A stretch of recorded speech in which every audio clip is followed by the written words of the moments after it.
Assalamualaikum warahmatullahi wabarakatuh. Perkenalkan, nama saya Foni Sinta Devi dari Prodi Tadris Bahasa Inggris IAIN Pontianak, Fakultas Tarbiyah dan Ilmu Keguruan. Dalam video ini saya akan menjelaskan mengenai kaidah usuliyah bagian zohir.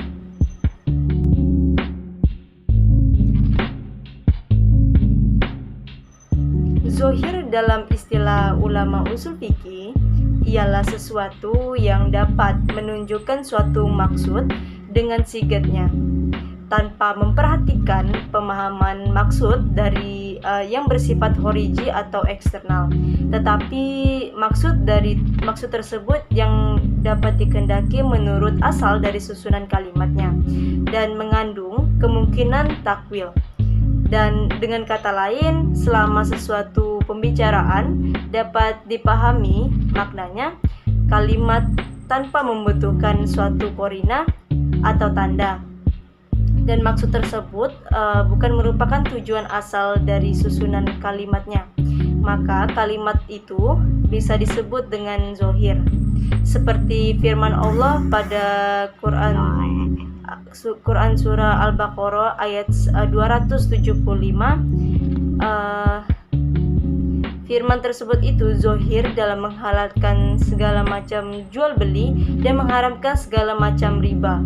Dan karena ini makna yang segera dapat dipahami dari kedua lafal ahala wa haroma, menghalalkan dan mengharamkan tanpa membutuhkan suatu korina.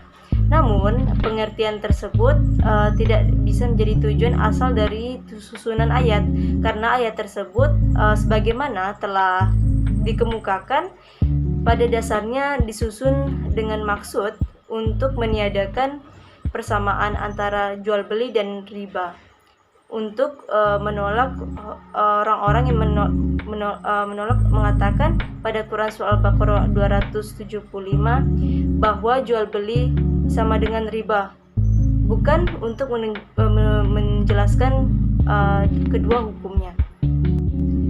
Juga dalam firman Allah pada Quran surah An-Nisa ayat 3, firman tersebut menjelaskan memperbolehkan menikahi wanita-wanita yang halal. Karena ini makna yang segera dapat dipahami dari lafal, maka nikahilah perempuan lain yang kamu senangi dari mereka tanpa memperhatikan korinah yang lain. Tetapi makna itu tidak menjadi tujuan asal dari susunan ayat tersebut, karena sebenarnya yang dimaksudkan dari susunan ayat tersebut ialah membatasi bilangan sampai 4 atau 1 istri saja, sebagaimana penjelasan yang telah dikemukakan. Hukum dalalah yang zahir wajib untuk diamalkan selama tidak ada dalil yang menghendaki pengalaman hukum tersebut selain zohirnya dalalah. Karena hukum asal adalah tidak adalah sesuatu yang dapat memalingkan lafal dari zohirnya, kecuali apabila ada dalil yang menghendaki hal itu dan lafal itu mengandung keyakinan takwil, artinya memalingkan asal dari zohirnya dan menghendaki makna lain dari lafal itu. Jika lafal zohir bersifat umum atau am, maka kemungkinan bisa ditokhish. Jika bersifat mutlak, maka kemungkinan bisa dibatasi.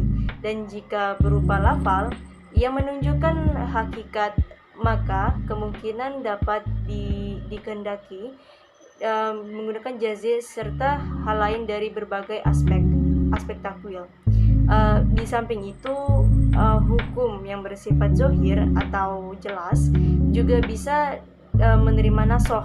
Maksudnya bahwa hukum yang zohir itu pada masa kerasulan dan masa pembentukan hukum sah dinasohkan, dan sebagai gantinya disyariatkan hukum lain, selama hukum itu termasuk dalam kelompok hukum yang atau cabang atau juz'iyah yang dapat berubah sesuai dengan perubahan kemaslahatan yang diterima untuk dinasuhkan. penjelasan singkat yang bisa saya sampaikan kepada kawan-kawan semua mengenai kaidah usuliyah bagian zahir. Mohon maaf bila ada salah kata. Assalamualaikum warahmatullahi wabarakatuh.